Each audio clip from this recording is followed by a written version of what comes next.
Տիկին Վարդանյան, ընդդիմությունը ինչու չի գալիս նիստերին, ինչն է պատճառը, եւ խորհրդարանը դեռ իր աշխատանքները չի ավարտել ու դուք նաեւ հավակնում եք հաջորդ գումարվելիք խորհրդարանում լինելու, եթե չեք աշխատելու, չեք գալու ձեր ընտրողների շահերը, այսպես ասած, խորհրդարանում չեք ներկայացնելու իրենց հուզող խնդիրների վերաբերյալ, օրենսդրական նախաձեռնություններ չեք ներկայացնելու, հարցադրումներ չեք անելու, մանդատները վերցնելու եւ ընդդիմության տեղերը զբաղեցնելու նպատակը որն է։ Սա մեկ եւ մենք երեք խոսեցինք, հա, Սամվել Կարապետյանի հետ ձեր հավանական համագործակցության մասին, ինչ որ բան փոխվել է, արդեն նորություն կարող եք ասել, Քոչարյան-Կարապետյան հանդիպում երբ տեղի կունենա,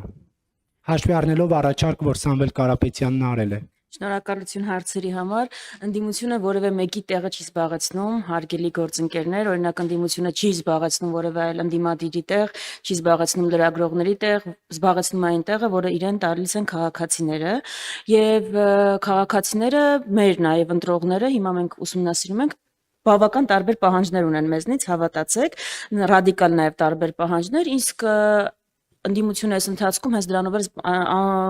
Հայաստան խմբակցությունը հենց ձեր ասածով էր զբաղված է եղել ընդդիմության հարցերի շնորհիվ է որ դուք իմացել եք Հայաստանից քանի քառակուսի կիլոմետր տարածք է օկուպացված ընդդիմության հարցերի շնորհիվ է որ հանրությունը իմացել է ճշմարտությունը Ադրբեջանի հետ նախաստորագրված փաստաթղթի մասին որը հրաժարվում էին հրապարակել ընդդիմությունը 5 տարվա ընթացքում ներկայացրել է 25 օրենսդրական նախաձեռնություն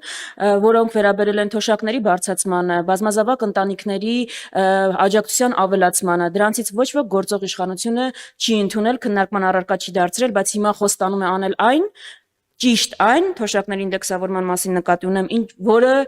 ներկայացրել է ընդդիմությունը եւ որը ինքը մերժել է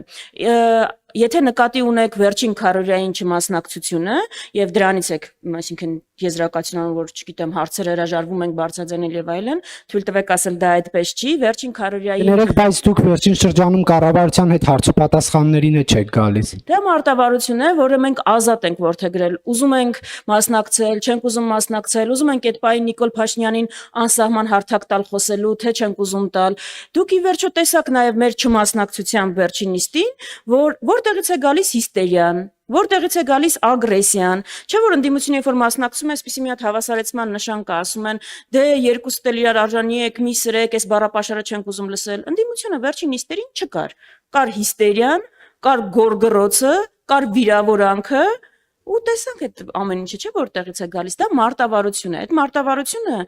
մենք երբեք չենք ասել որ չի կարող փոխվել այո մենք այն ընդդիմադիր ուժն ենք որ բոյկոտել է օրինակ ամիսներ շարունակ գնահատել ենք հասկացել ենք դա արդյունավետ չի փոխել ենք մարտավարությունը գնահատել ենք որ այս շաբաթ հարցոպատասխանին պետք է մասնակցել գնացել ենք հարցերը տվել ենք գնահատել ենք որ Նիկոլ Փաշինյանը իր թեզերի հետ պետք է մնա այդ շաբաթ չենք գնացել մենք մարտավարություն փոխելու հետ խնդիր չունենք մենք խնդիր ունենք նպատակներ փոխելու հետ որը երբեք չենք արել եւ չենք անելու ինչ մարտավարություն կворթեգրենք կներեք դա ընդդիմության ազատ կամքն է մենակ այստեղ ասեմ որ այն նարատիվը որ առաջ են տանում այդ թվում նաեւ մեդիայում ընդդիմությունը